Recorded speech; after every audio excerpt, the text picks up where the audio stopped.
نبی کریم صلی اللہ علیہ وسلم کے بارے میں اللہ نے کیا کہا؟ سبحان الذی اسرا بعبدہ لیلا من المسجد الحرام الی المسجد الاقصی، ایک بندے کو اللہ نے راتوں رات مسجد حرام سے اٹھایا، مسجد اقصی میں لے کے گیا، مسجد اقصی سے اٹھایا، آسمانوں کی سیر کرائی، دنیا کے عجائب دکھائے۔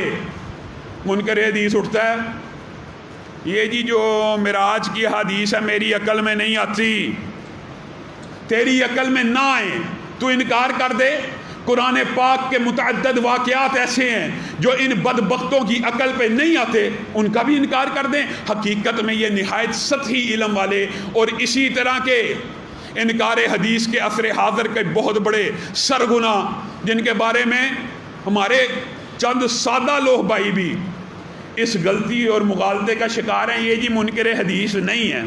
غامدی صاحب نے علل اعلان ٹی وی کے اوپر بیٹھ کے کہہ دیا، یہ جو پہلی وحی تھی، یہ جو ورقہ بن نوفل تھے، یہ جو غار حرا ہے، غار حرا، یہ جو وحی اقرا ہے، یہ سارے کا سارا ایک افسانہ ہے، معاذ اللہ۔ یہ بخاری شریف کی احادیث، بخاری شریف کی حدیث نمبر 3، دنیا کی احادیث کی بیشتر کتابیں آغاز سے اس حدیث سے غامدی صاحب نے ساری کی ساری متفقن علیہ احادیث کی بات نہیں، امت کے اجماعی موقف کے خلاف ایک موقف قائم کیا کہ یہ جی میری عقل میں بات نہیں آتی۔ چونکہ آپ کی عقل میں نہیں آتی، اس لیے انہوں نے اس سارے حدیث کو، ساری وحی کی اس قسم کو کیا کہہ دیا؟ معاذ اللہ، یہ ایک افسانہ ہے، معاذ اللہ، یہ ایک افسانہ ہے۔ دلیل کیا ہے؟ دلیل میری عقل ہے۔ کہاں پہ ملے گی؟ میری تفسیر کے اندر آپ پڑھ کے دیکھ لیجئے، میں نے ثابت کر دیا یہ فسانہ ہے۔ ماشاءاللہ 1400 سال سے امت کے کسی محدث کو، کسی صحابی کو، کسی تابعی کو، کسی تبع تابعی کو یہ خبر نہ ہوئی جو 1400 سال گزرنے کے بعد منکرین حدیث کو ہو جاتی ہے۔ کوئی اٹھتا ہے سفر معراج کا انکار کر دیتا ہے، کوئی تفصیلات بیان کرنا شروع کر دیتا ہے، جی سفر معراج ہوا تھا، ہوا ہوگا، لیکن خواب میں ہوا تھا۔ اور میرے بھائیوں، خواب کے اندر آسمانوں پہ جانا، مسجد اقصی میں جانا، یہ کون سا عجوبہ ہے؟ یہ کون سے عجائب کی بات ہے؟ یہ کون سی آیات دکھانے کی بات ہے؟ خواب کے اندر تو میرا اور آپ جیسا، معاذ اللہ، توہین نبیوں پہ مقصود نہیں ہے، لیکن ان منکرین حدیث کے باطل گندے فلسفہ کا رد کرنا مطلوب ہے۔ اگر خواب کے اندر ہی آسمان پہ جانا تھا، اگر خواب کے اندر ہی یہ سارا معاملہ ہوا تھا، تو وہ جو ابو جہل تھا، وہ جو قریش مکہ تھے، وہ آج خوش کیوں تھے؟ دوڑتے پھرتے تھے، دوڑتے پھرتے تھے۔ آج مزہ آئے گا، آج محمد الرسول اللہ صلی اللہ علیہ وسلم نے ایسا دعویٰ کیا ہے، اللہ پھنسا لیں گے۔ ابو بکر، کیا ممکن ہے کہ کوئی ایسا ہو راتوں رات یہاں سے اٹھے مسجد اقصی میں پہنچ جائے، مسجد اقصی سے اٹھے 7 آسمانوں کی سیر کرے، جنت دیکھے، جہنم دیکھے، واقعات بیان کرے، رستے کے 3 قافلوں کا ذکر کرے، فلاں جگہ رکا، فلاں جگہ رکا، فلاں جگہ رکا؟ ممکن نہیں ہے۔ پھر سن لیجئے، محمد رسول اللہ صلی اللہ علیہ وسلم نے یہ دعویٰ کیا ہے کہ ان کے ساتھ یہ معاملہ پیش آ گیا، بڑا خوش تھے۔ آج ابو بکر کا ایمان ہل جائے گا، ڈول جائے گا۔ ابو بکر نے کہا کہ رسول اللہ صلی اللہ علیہ وسلم نے یہ کہا ہے تو میں ابو بکر سب سے پہلے اس کی تصدیق کرتا ہوں۔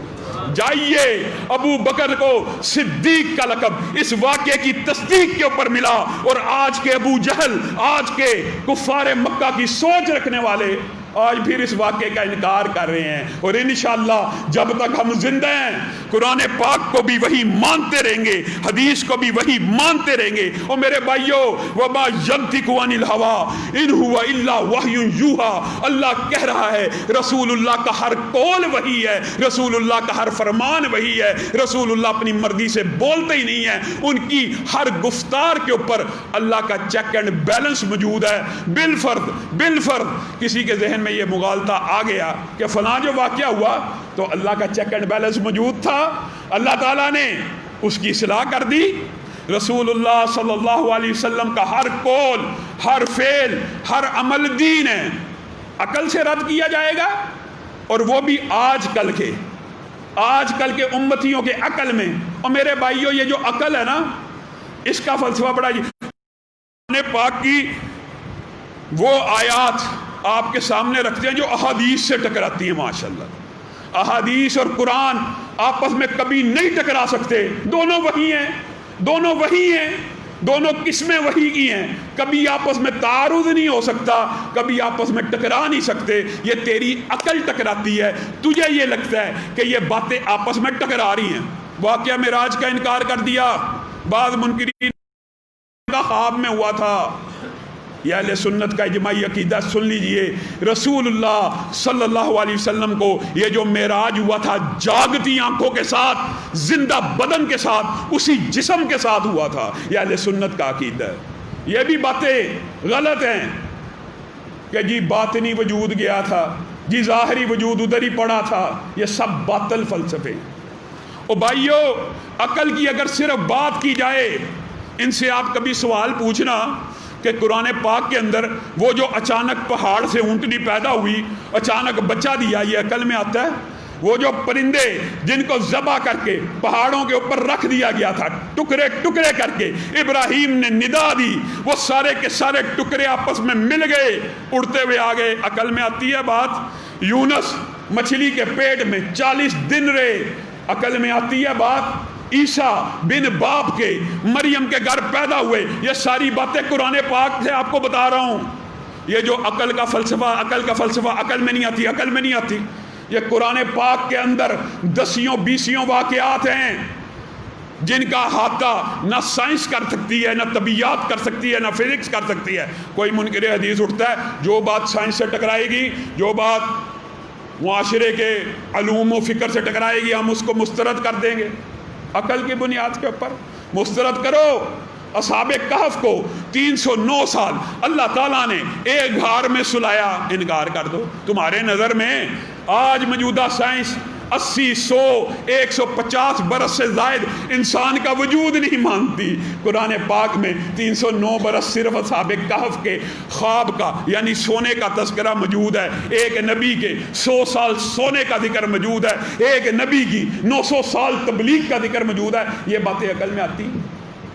جب انسان عقل کے پیچھے چلے گا تو بالآخر جب یہ آپ کو عقلیات اور قرآن پاک کے دلائل پیش کرتے ہیں, قرآن پاک میں یہ جی عقل والوں کے لیے, یہ جی سننے والوں کے لیے, یہ جی دیکھنے والوں کے لیے, بے شک ہے, لیکن عقل کی لیمیٹیشن ہے. عقل وحی کے تابع ہے, عقل وحی سے بالادست نہیں ہو سکتی.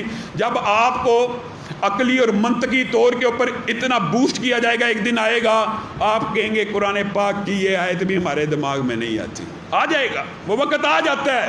منکر حدیث اصل میں منکر قرآن بھی ہوتا ہے. وجہ یہ ہے کہ قرآن پاک کو ظاہری طور پہ لوگوں کے سامنے دعویٰ کرتا ہے محفوظ ہے, اس کے حکموں کو نہیں مانتا, اس کے اندر جو تشریعات ہیں ان کو نہیں مانتا. دلائل سے آپ کے سامنے بات رکھوں. میرے بھائیو, عقل عمر بن العاص, آپ کے سامنے چند باتیں ضرور رکھنا چاہتا ہوں تاکہ اس واقعے کی گہرائی میں جانے سے قبل یہ باطل فلسفے آپ کو سمجھ آ جائیں. عمر بن العاص کتنے جلیلۃ القدر صحابی ہیں, اتنے عظیم صحابی ہیں کہ ایک مرتبہ رسول اللہ کی مجلس میں بیٹھے ہوئے تھے. رسول اللہ کی مجلس میں ایک فیصلہ آیا مشکل سا. رسول اللہ صلی اللہ علیہ وسلم فیصلہ سن کے مسکرانا شروع ہو گئے اور عمر بن العاص کو کہا اٹھ اس کا فیصلہ کر.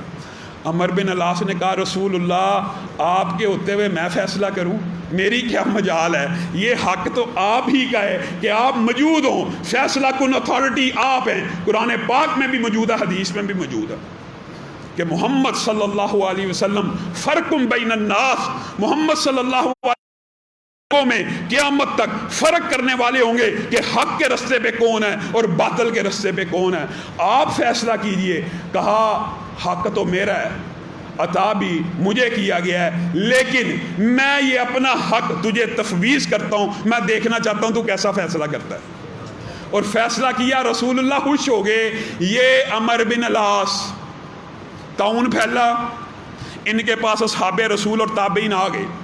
کہا کیا کیا جائے, اب دیکھیے تیری عقل کو مانا جائے یہ جو صحابی رسول ہے جس کو رسول اللہ اپنی زندگی کے اندر حاکم بنا رہے ہیں کہ میری موجودگی میں فیصلہ کر، ان کے پاس صحابہ اور تابعین آ رہے ہیں اور کہہ رہے ہیں طاعون پھیل گیا، اب کیا کیا جائے؟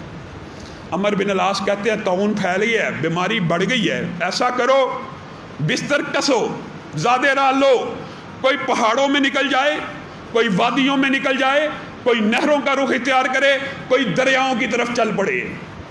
آرڈر جاری ہو گیا، کس بنیاد کے اوپر؟ عقل کی بنیاد کے اوپر، رائے کی بنیاد کے اوپر، اور رائے بھی سوچ سمجھ کے، غور و فکر کر کے۔ امام ہیں، فقیہ ہیں، محدث ہیں، فیصلہ کر دیا۔ معاذ بن جبل آ رہے ہیں، کہاں جا رہے ہو؟ بستر باندھ کے۔ عمر بن العاص نے، گورنر نے فیصلہ کر دیا پھیل جاؤ، طاعون پھیل گیا ہے، رکو، کوئی یہاں سے مت ہلے، مجھے عمر بن العاص سے بات کرنے دو۔ عمر بن العاص، آپ نے فیصلہ اور آرڈیننس جاری کیا ہے، آپ کے پاس اس کی کیا دلیل ہے؟ عمر بن العاص نے کہا میرے پاس میری عقل ہے، میری فقاہت ہے، میری رائے ہے، میں نے اپنی عقل کے مطابق جس بات کو بہتر سمجھا وہ نافذ کر دیا۔ کہا رکیے، میرے پاس رسول اللہ صلی اللہ علیہ وسلم کی ایک حدیث موجود ہے۔ کیا حدیث ہے؟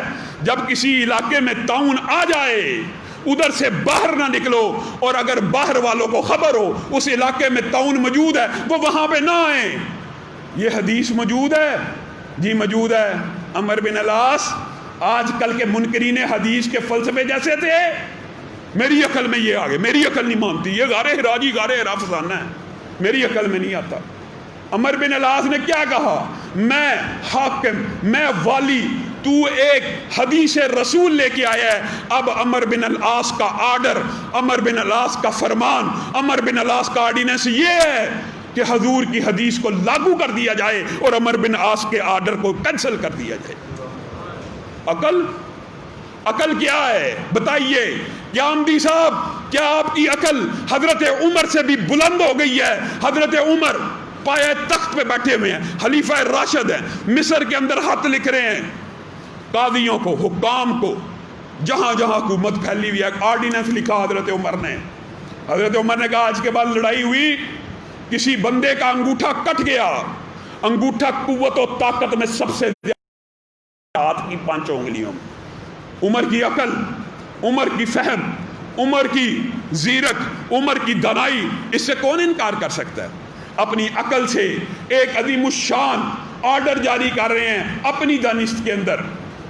یہ انگوٹھا قوت و طاقت میں ہاتھ کی 5 انگلیوں میں سے سب سے طاقتور ہوتا ہے، اس کو اگر کوئی کاٹے گا 15 اونٹ اس کی دیت ہوگی۔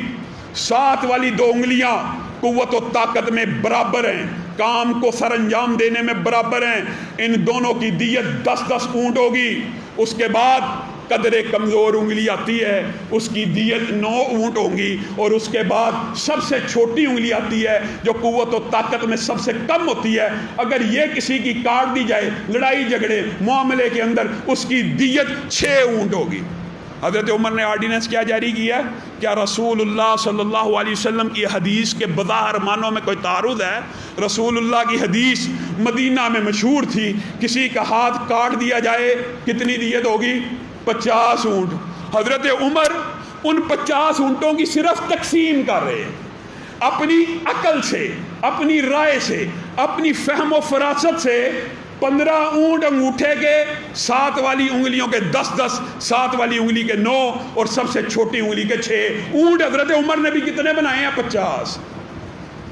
آرڈیننس قاضیوں کے پاس پہنچنا شروع ہو گیا، قاضیوں کے پاس پہنچنا شروع ہو گیا۔ مصر کے اندر عوف بن مالک اسی قاضی کے پاس بیٹھے ہیں جہاں پہ آرڈر آتا ہے، آرڈر کو پڑھتے ہیں، کہا رک جاؤ رک جاؤ رک جاؤ، ابھی کوئی فیصلہ اس دوران جب تک میں عمر سے بات نہ کر لوں تم نے لاگو نہیں کرنا۔ اور دیکھیں یہ صحابہ کا جذبہ، یہ ایمانی غیرت، مصر کے اندر بیٹھے ہوئے ہیں، زین کو کسا، اس آرڈیننس کی ایک کاپی کاتب سے کروائی اور لے کے حضرت عمر کی بارگاہ میں اور دربار میں مصر سے چل پڑے۔ چند ہی دنوں میں مدینہ پہنچ گئے۔ مدینہ پہنچ گئے، حضرت عمر کا دروازہ کھٹکایا، عمر آپ نے آرڈیننس جاری کیا ہے کہ انگوٹھے کی دیت 15 ہے اور چھوٹی انگلی کی دیت 6 ہے اور 7 والی انگلی کی دیت 9 اونٹ ہے، یہ آپ نے کیسے آرڈیننس جاری کیا؟ آپ کے پاس اس کی کیا دلیل ہے؟ حضرت عمر نے کہا میں نے اپنی عقل سے غور کیا، میں نے اپنی عقل سے سوچا، میں نے بڑا تدبر کیا اور میں نے یہ حساب کتاب نکالا کہ اگر 50 اونٹوں کی تقسیم کرنی ہو تو ایسے کی جائے گی۔ آپ کے پاس اس کے علاوہ کیا دلیل ہے؟ یہ چھوٹے درجے کا صحابی ایک بڑے درجے کے صحابی سے بحث کر رہا ہے۔ حضرت عمر جلال والے تھے، غصے والے تھے، تو جو میرے سے اتنی بحث کر رہا ہے تیرے پاس کیا دلیل ہے؟ ہاں میرے پاس ایک دلیل موجود ہے، میں نے رسول اللہ صلی اللہ علیہ وسلم سے یہ سنا تھا، الا ان الاصابع فی دیت سوا، الا ان الاصابع فی دیت سوا، اگرچہ انگوٹھا چھوٹی انگلی سے بہت زیادہ طاقتور ہے لیکن رسول اللہ سے یہ فرمان سن لیا تھا کہ دیت کے معاملے کے اندر 5 کی 5 انگلیاں برابر ہیں۔ حضرت عمر آج کل کے دور کے مطابق کوئی غامدی ہوتا ڈٹ گئے، اڑ گئے، نہیں میری تفسیر پڑھو، اور بدبخت تیری تفسیر سے دین کو سمجھیں، بخاری اور مسلم سے نہیں سمجھے۔ یہ کہاں پہ لکھا؟ یعنی تیری پہلے بھی ایسے منکر حدیث گزرے، مرکز و ملت، چکڑالوی صاحب، پرویزی صاحب، فلاں کی تفسیر سے دین سمجھ آئے گا، تمہاری تفسیروں سے دین کو سمجھا جائے اور جو حدیث کی اوتھینٹک کتاب ان سے نہ سمجھا جائے۔ کاتب کو بلایا جائے، کاتب آیا، کہا لکھو، اوپر عمر کا فتویٰ اور آرڈیننس لکھو، پورے کا پورا فتویٰ اسی طرح دوبارہ لکھوایا، کہا اب نیچے ایک جملہ لکھو، مجھے عوف بن مالک کے ذریعے رسول اللہ کی ایک حدیث پہنچی ہے کہ دیت کے اندر 5 انگلیاں برابر ہیں۔ کاتب نے لکھ دیا، اب کیا لکھنا ہے؟ اب نیچے لکھ دو عمر کے فتوے کو رد کر کے فتوے کو جاری کر دیا جائے۔ بتائیے عقل انسان کو گمراہ کرنے والی۔ حضرت علی نے اللہ کی قسم کہہ دیا تھا اگر عقل کا دین کے اندر اس طرح کا معاملہ ہوتا جس طرح آج میں تمہارے اندر محسوس کرتا ہوں تو میں علی بھی بڑا عقل مند ہوں، فہم و فراست ہے، میں علی بھی فقیہ ہوں، لیکن میں نے رسول اللہ کو مسح کرتے ہوئے دیکھا، آپ نے پاؤں کے اوپر مسح کیا، جبکہ علی کی عقل کہتی ہے کہ مسح اگر ہونا چاہیے تو پاؤں کے نیچے ہونا چاہیے، کیونکہ ہمیشہ ذرات مٹی نیچے، لیکن میں نے رسول اللہ کو پاؤں کے اوپر مسح کرتے ہوئے دیکھا ہے، اس لیے مسح اوپر ہی ہوگا۔ تیری عقل کو مان لے غامدی، تیری عقل کو، یعنی رسول اللہ کی صحیح حدیث کو چھوڑ دیا جائے۔ اور میرے بھائیوں، یہ منکرین حدیث کا ایسا وہمہ ہے جو آج کل معاشرے میں پھیل رہا ہے، اس لیے یہ باتیں بار بار آپ کے سامنے رکھتا ہوں۔ ایک دلیل صرف منکرین حدیث سے پوچھ لیجئے، ایک دلیل، سینکڑوں دلائل ہیں، سینکڑوں باتیں 20 باتیں ہیں، لیکن جب ان سے بات ہو تو آپ ایک سوال کر کے اس پہ رک جایا کریں۔ یہ دائیں نکلتے ہیں، بائیں نکلتے ہیں اور کہیں سے حملہ ور ہوتے ہیں، ہر ایک کا کلیہ فرق ہے۔ مردار کے بارے میں قرآن پاک بڑا بھرا ہوا ہے، مردار حرام ہے، سب کو پتہ مردار حرام ہے، لیکن اللہ تعالیٰ نے کریم صلی اللہ علیہ وسلم کے ذریعے سے اس مردار کی تشریح بھی کروائی ہے۔ مردار حرام ہے، مطلقاً حرام ہے، لیکن رسول اللہ کی حدیث نے 2 کا استثناء کر دیا۔ مچھلی پانی سے نکالو بغیر ذبح کیے، مر جائے، مردار ہو جائے، امت کے اوپر حلال کر دی، آج پوری امت کھاتی بھی ہے۔ بتائیے منکرین حدیث، مچھلی جس کو پانی سے نکالا گیا مر گئی، قرآن تو کہتا ہے مردار ہے، تو کیوں کھاتا ہے؟ کہاں سے کھاتا ہے؟ کہاں پہ ہے قرآن پاک؟ موجود نہیں ہے۔ پھر یہ باتیں یار اس طرح کی تو 20 مثالیں موجود ہیں کہ نماز کا طریقہ کہاں ہے، رکوع کس حالت کو کہتے ہیں، سجدہ کس حالت کو کہتے ہیں۔ یہ جو نماز دن میں 5 مرتبہ ساری زندگی رسول اللہ پڑھتے رہے، اس کی کفیات بھی قرآن پاک میں نہیں ہیں، کیونکہ حدیث کی امت کا اجماع ہے۔ 2 ہی قسمیں ہیں، ایک وہ جس کو رسول اللہ صلی اللہ علیہ وسلم نے صحابہ کو بتلایا کہ یہ الفاظ بھی اللہ کے میں پڑھ رہا ہوں، یہ الفاظ بھی میں اللہ کے پڑھ رہا ہوں۔ میرے بھائیو، یہ قرآن اللہ کی قسم نہ آپ کے اوپر نازل ہوا نہ میرے اوپر نازل ہوا، جس ہستی کے اوپر نازل ہوا اس نے کہا یہ جو لگاؤں یہ قرآن کے ہیں، صحابہ نے نوٹ کر لیا اور اس کو قرآن بنا دیا گیا۔ اور جو باتیں رسول اللہ نے کہی، اب یہ جو وحی کی قسم ہے، میں اپنی طرف سے کہہ رہا ہوں، الفاظ اللہ کے نہیں ہیں لیکن مراد اور حکم اللہ کا ہے، وہ حدیث بن گئی۔ یہی وحی کی دو قسمیں ہیں اور دونوں کو محفوظ، یہ بھی عجیب مغالطہ انہوں نے لوگوں کو ڈالا ہوا ہے جی قرآن سارے کا سارا محفوظ ہے۔ کیسے؟ کس نے کہا ہے؟ قرآن کتاب کی شکل میں نازل ہوا۔ جس قرآن کو جس طریقے سے اللہ نے قرآن پاک کی حفاظت کا ذمہ اپنے پر لیا، اسی طریقے سے، اسی انداز سے، انہی اصحاب کے ذریعے سے رسول اللہ صلی اللہ علیہ وسلم کی حدیث کو بھی اللہ رب العزت نے محفوظ کیا، اور اس کا ذکر بھی قرآن پاک میں موجود ہے۔ وَإِذَا قَرَأْنَاهُ فَاتَّبِعْ قُرْآنَ ثُمَّ إِنَّ عَلَيْنَا، آگے چل کے اللہ کہہ رہا بیانا لا تحرک به لسانک لتعجل به، اے رسول اپنی زبان کو تیز تیز مت چلائیے اس خوف سے کہ آپ کو کہیں بھول نہ جائے۔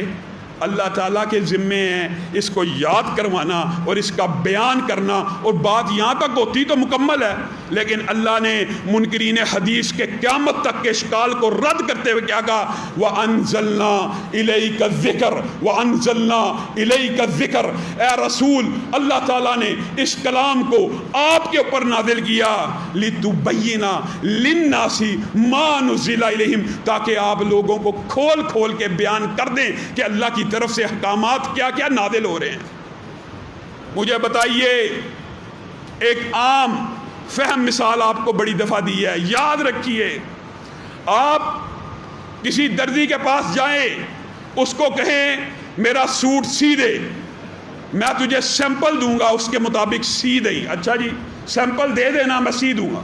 پھر آپ اس کو کال کریں، 700 مرتبہ آپ اس کو کال کریں میرا سوٹ سی دیں، اور آپ اس کو سیمپل دے ہی نہ، ہر دفعہ فون پہ کہ سیمپل کے مطابق سی، سیمپل کے مطابق سی، سیمپل کے مطابق سی۔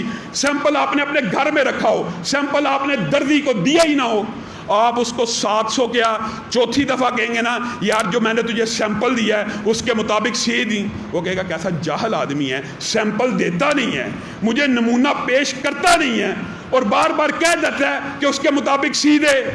معاذ اللہ، معاذ اللہ، مثال صرف سمجھانے کے لیے پیش کی ہے، اللہ کے ساتھ کوئی مثال نہیں جچتی۔ اس رب نے اس قرآن پاک کے اندر 700 سے زائد، 700 نہیں 700 سے زائد مقامات کے اوپر بالواسطہ یا بلا واسطہ تجھے اور مجھے کیا حکم دیا ہے؟ وَمَا آتَاكُمُ الرَّسُولُ فَخُذُوهُ، جو رسول اللہ دے اس کو پکڑ لو، جس سے روکے رک جائے۔ جو کوئی چاہتا ہے اللہ اس سے محبت کرے، وہ رسول اللہ کی اطاعت کرے، جس نے رسول کی اطاعت کی اس نے اللہ کی اطاعت کی۔ ان 700 مقامات کے اوپر ایک مقام ایسا بھی آیا، اللہ کہہ اٹھا لَقَدْ كَانَ لَكُمْ فِي رَسُولِ اللَّهِ أُسْوَةٌ، تمہارے لیے رسول اللہ کی پوری زندگی ایک نمونہ ہے، ایک سیمپل ہے۔ آج کے بعد زندگی گزارنی ہے تو اس رسول کے سیمپل اور نمونے کے مطابق گزارنی ہے۔ بتائیے 700 مقامات پہ اللہ وہ جس رسول کے پیروی کا، اتباع کا، اطاعت کا حکم دے رہا ہے، جس نمونے کی تقلید کا حکم دے رہا ہے، وہ نمونہ ہی محفوظ نہیں، اس کے صبح و شام محفوظ نہیں، اس کی نمازیں محفوظ نہیں، اس کی زکوٰۃ محفوظ نہیں، اس کا حج محفوظ نہیں، اس کے معاملات معاشرتی ازواجی اگر سارے کے سارے محفوظ ہی نہیں تو اللہ ہم سے ڈیمانڈ کیوں کر رہا ہے؟ اللہ ہمارے سے یہ ڈیمانڈ کیسے کر سکتا ہے اگر اللہ تعالیٰ نے وہ سیمپل ہی محفوظ نہ رکھا ہو؟ اللہ کی قسم، منکرین حدیث جب بکواس کرنے پہ آتے ہیں تو ان باتوں کی بکواس کرتے ہیں۔ امہات المومنین نے طہارت کے آداب کیوں بتائے؟ اور بدبختو اسی لیے بتائے کہ رسول اللہ کی زندگی تیرے اور میرے لیے اللہ نے نمونہ بنا دی ہے، طہارت بھی کرنی ہے تو ویسے کرنی ہے جیسے رسول اللہ نے حکم دیا ہے، اس لیے بتائے ہیں۔ ان کو یہ باتیں اعتراض کی لگتی ہیں، جی طہارت کے مسائل امہات بیان کر رہی ہیں، طہارت کے جو غسل کے مسائل امہات بیان کر رہی ہیں۔ اگر یہ بیان نہ کیے جاتے پھر تو اعتراض بنتا تھا، ان کو بیان کرنے پہ اعتراض، الٹی چال دماغ نے کیسا فطور ڈالا ہوا ہے، عقل نے کیسا دھوکہ دیا ہے۔ اور میرے بھائیو، اللہ کی قسم، وحی کی جو دو قسمیں ہیں، ایک رسول اللہ صلی اللہ علیہ وسلم کے ذاتی الفاظ میں ادا ہوئی ہے، ایک اللہ رب العزت ہی کے الفاظ میں ادا ہوئی ہے، اور دونوں کی خبر رسول اللہ نے دی ہے۔ عجیب فلسفہ ہے، رسول اللہ یہ کہیں کہ میرے پہ یہ آیت نازل ہوئی ہے، اللہ کا یہ کلام ہے، اس کو تو مان لینا ہے، اور رسول اللہ جب کوئی حکم دے اس کو نہیں ماننا، یہ کون سی بات ہے؟ اور میرے بھائیو، حتیٰ کہ اس قرآن پاک کی ترتیب، صرف ترتیب کے اوپر روشنی ڈالیے، صرف ترتیب کے اوپر غور کیجئے۔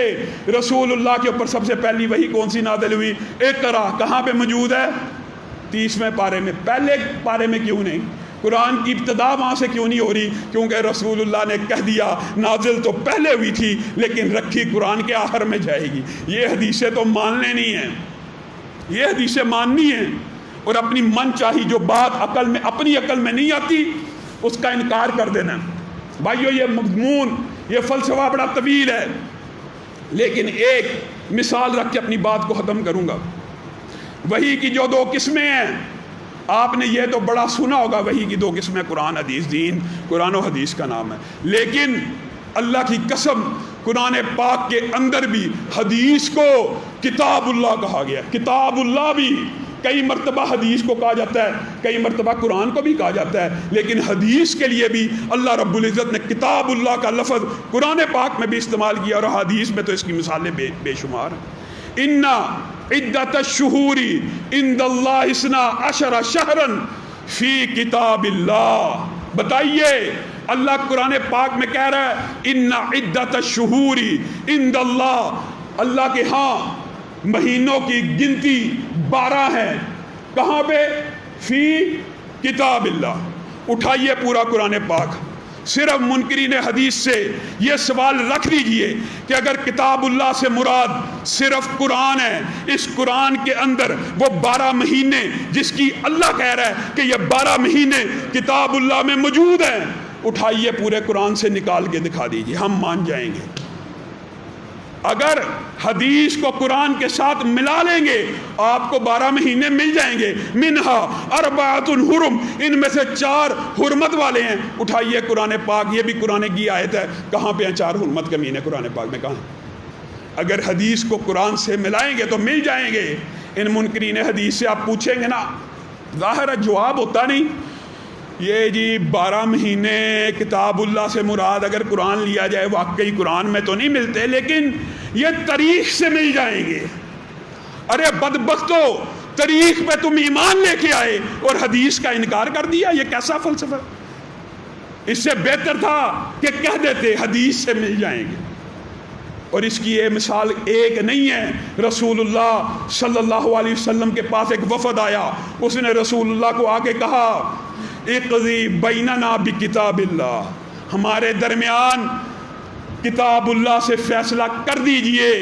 رسول اللہ نے جواب دیا لأقضین بینکما بکتاب اللہ، اور فوالذی نفسی بیدی کے الفاظ دیگر حدیثوں میں موجود ہیں، اس ذات کی قسم جس کے ہاتھ میں میں محمد صلی اللہ علیہ وسلم کی جان ہے، لأقضین بینکما بکتاب اللہ، میں کتاب اللہ سے تمہارے درمیان فیصلہ کروں گا۔ اور یہ بات لمبی چوڑی ہے، مختصر یہ ہے، اس فیصلے کی رسول اللہ نے قسم کھا کر کہا کہ میں کتاب اللہ سے فیصلہ کرتا ہوں، اور 3 شکیں لگا دی گئی۔ ایک شک یہ تھی کہ جس عورت کے ساتھ بچے نے برائی کی ہے وہ عورت شادی شدہ، اس کو سنسار کر دیا جائے۔ یہ بچہ کمارا ہے، اس کو 100 کوڑے لگائے جائیں اور 1 سال کے لیے جلا وطن کر دیا جائے۔ رسول اللہ قسم کھا کے کہہ رہے ہیں میں کتاب اللہ سے تمہارے اوپر یہ حدیں لگاؤں گا۔ اب ہے کسی منکری حدیث میں سے جرت کسی کی، کسی غامدی میں یہ جرت ہے وہ کہہ دے کہ رسول اللہ نے قسم تو یہ کھائی تھی میں فیصلہ کتاب اللہ سے کروں گا، لیکن جب لاگو کرنے کی باری آئی تو باہر سے کر دیا، معاذ اللہ۔ اگر حدیث کو بھی کتاب اللہ وحی کی قسم مانا جائے گا، بات سمجھ آ جائے گی کہ 100 کوڑوں کی سزا تو قرآن پاک میں موجود ہے، ایک شک موجود تھی، اور دوسری جو رجم کی سزا ہے اور 1 سال کے لیے جلا وطن کرنا وہ میں موجود ہے، دونوں کو اکٹھا کیا گیا، رسول اللہ نے کتاب اللہ سے فیصلہ جاری کر دیا۔ اللہ رب العزت جو کہا گیا، جو سنا گیا، اس کو سمجھنے کی توفیق عنایت فرمائے۔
ان الحمد للہ نحمده ونستعینه ونستغفره ونؤمن به ونتوکل علیہ ونعوذ باللہ من شرور انفسنا ومن سیئات اعمالنا من يهده الله فلا مضل له ومن يضلل فلا هادي له واشهد ان لا اله الا الله واشهد ان محمدا عبده ورسوله اما بعد فان خير الحديث كتاب الله وخير الهدي هدي محمد صلى الله عليه وسلم وشر الامور محدثاتها وكل محدثة بدعة وكل بدعة ضلالة وكل ضلالة في النار۔ معزز سامعین گرامی قدر، ملک کے جو حالات ہیں دن بدن آپ کو پتہ ہے، اس کی خبریں بری سے بری آتی جا رہی ہیں، لیکن ان بری خبروں کے درمیان کبھی کبھی کوئی ایک ایسی اچھی خبر بھی آتی ہے کہ جس سے پھر ایک نیا ولولہ تازہ انسان کو ملتا ہے، ایک حوصلہ ملتا ہے، جینے کی امنگ اور جینے کا نیا ایک ولولہ تازہ مل جاتا ہے۔ گزشتہ دنوں chief justice Lahore high court Qasim Khan صاحب نے، اور جب میں کبھی کسی جسٹس کا یا اچھے حکومتی اداروں میں موجود کسی شخصیت کا ذکر کرتا ہوں تو ساتھ دل میں یہ دعا بھی ہوتی ہے کہ کہیں ہماری ان تقریروں کی وجہ سے یا عوام کی اچھی امیدوں کی وابستگی کی وجہ سے ان کے اوپر عتاب نہ آ جائے۔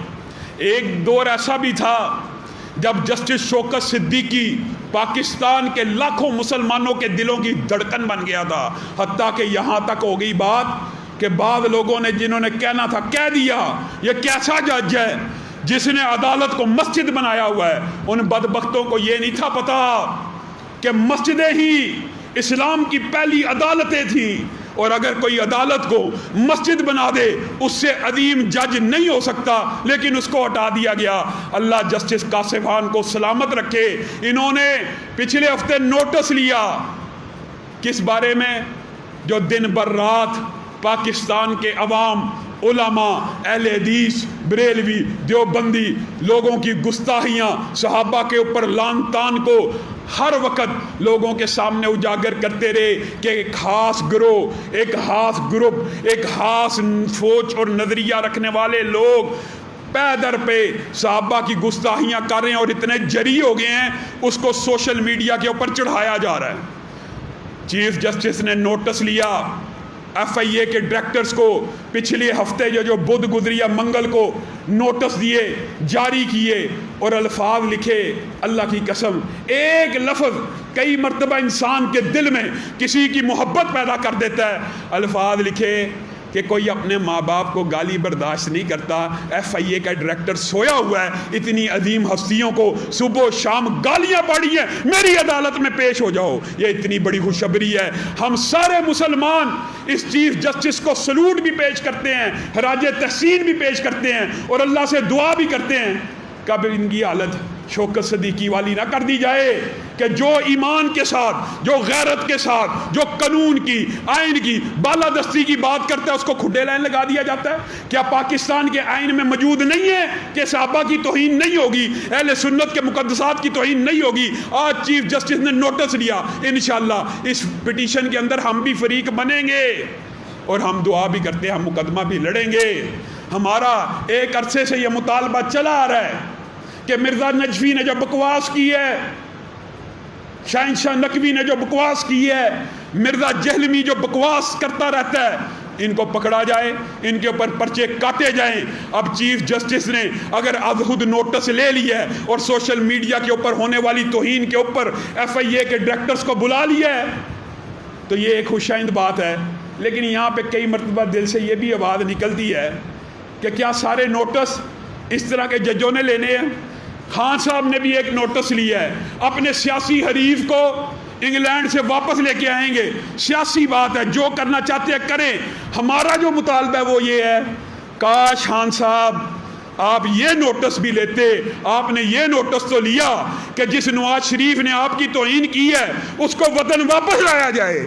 کاش آپ یہ نوٹس بھی لیتے کہ وہ جو ذاکر ملعون آصف علوی ابو بکر صدیق کے بارے میں بکواس کر کے انگلینڈ میں بھاگا اس کو بھی واپس لایا جائے۔ اللہ کی قسم ہاں صاحب، اگر آپ یہ اکیلا نوٹس لے لیتے، لاکھوں مسلمانوں کے دل آپ کی اس آواز کے اوپر لبیک کہتے۔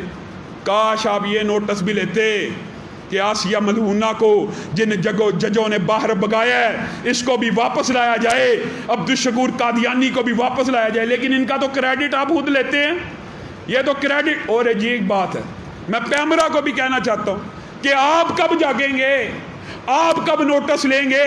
وہ انصار عباسی صبح شام ٹویٹیں کرتا رہتا ہے بیچارہ، پی ٹی وی پہ یہ ہو رہا ہے، پی ٹی وی پہ یہ ہو رہا ہے، پی ٹی وی پہ ایکسرسائز دکھائی جا رہی ہے، پی ٹی وی پہ فحش لباس ہے۔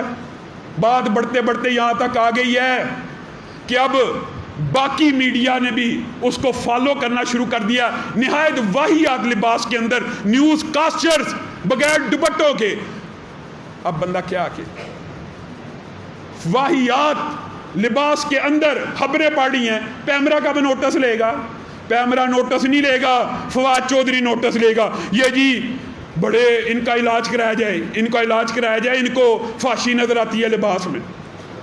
ارے بھائی کس میں اور فحاشی ہوتی ہے؟ یہ عجیب و غریب فلسفہ ہے، یہ لبرل مافیا، یہ محبتی آنٹیاں، یہ عورت کی آزادی کی جنگ نہیں ہے، یہ عورت تک آزادی کی جنگ لڑی جا رہی ہے۔ اور قربان جائیں، یہ بھی ایک بات آئی ہے ضمنی طور پہ تو کر کے اپنی بات کو ختم کرتا ہوں، ان کے عقل کے دلائل بھی الٹے، ان کی منطقیں بھی الٹی، عورتوں کو بھی بڑی تکلیف ہوتی ہے فواد چودھری کی طرح۔ یہ جی عورتوں کی دیت، پہلے بھی یہ ایشو اٹھا تھا، عورت کی جو دیت ہے یہ بڑی زیادتی کی بات ہے، دیت 100 اونٹ ہے۔ یہ اس طرح بات کرتی ہے تاکہ لوگوں کے ذہنوں میں مغالطہ ڈالا جائے۔ اسلام کے جو محاسن ہیں، جو اسلام کی خوبصورتی ہے، اس کو پورٹرے کیسے کیا جا رہا ہے؟ سننے میں یہ بات شاید آپ کو بھی کڑوی لگے۔ عورت کی دیت 50 اونٹ، مرد کی دیت 100 اونٹ، یہ جی بڑا ظلم ہو رہا ہے، یہ عورتوں کی بڑا استحصال ہے۔ اس عورت کو کوئی بندہ عقل کا اور منطق کا بھی لیسن اور لیکچر دے۔ ہمارے لیے تو حدیث کافی ہے، ہمارے لیے تو سنت کافی ہے، لیکن عقلی طور کے اوپر بھی اس بدبخت کو اس کلیے کے اندر بھی عورتوں کی عظمت نظر نہیں آئی، عورتوں کی کمتری نظر آئی ہے۔ عظمت ہے، مرد قتل ہو اس کی دیت 100 اونٹ، اے بدبخت عورت کس کو ملنے ہیں؟ اس کی بیوی کو ملنے ہیں۔ خامد مر جائے دیت کس کو ملنی ہے؟ بیوی کو۔ فائدہ کس کا ہو رہا ہے؟ عورت کا۔ تیری عقل ہی الٹی ہے، عورت مر جائے 50 اونٹ دیت کس کو ملنی ہے؟ خامد کو۔ تو کہتی ہے عورت آدھی، اللہ تعالیٰ تو عورت کو 100 اونٹ دلوا رہا ہے، تو کہہ رہی ہے کہ آدھی ہے۔ یہ اس طرح کے فلسفے، یہ اس طرح کی باتیں خدا کرے۔ اور ایک بات میں ضرور کہنا چاہتا ہوں، ہمارے طلت بھائی ہیں، ہمارے بڑے قریبی دوست ہیں، اچانک ان کے بھائی کا انتقال ہوا، خبر بھی نہ کر سکے، اور وہ ان کو گاؤں میں جا کے جنازہ ہوا، میرے ساتھیوں نے ان کا جنازہ بھی نہیں پڑھا. ایک اور ساتھی شوکت علی صاحب، ان کا انتقال ہوا. انشاءاللہ نماز کے فوراً بعد ان کا غائبانہ نماز جنازہ ہوگا. سب ساتھی ان کی دعائے مغفرت میں شریک ہوں. سبحان ربک رب العزت عما یصفون وسلام.